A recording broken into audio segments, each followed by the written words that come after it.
x plus 1/x equal to 4 হলে দেখাও যে x square plus 1/x square equal to 14।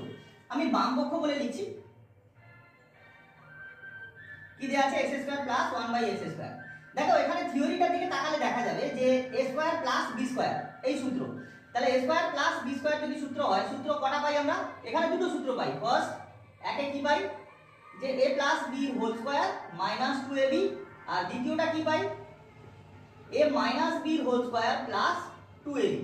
এই দুটো সূত্রের মধ্যে আমার এখানে মান দেয়া আছে প্লাসে, অর্থাৎ a প্লাস b এর মান দেয়া আছে, তাই আমরা এই সূত্রটা অ্যাপ্লাই করব। তাহলে কি লিখব? x plus 1/x whole square minus 2 into x into 1/x।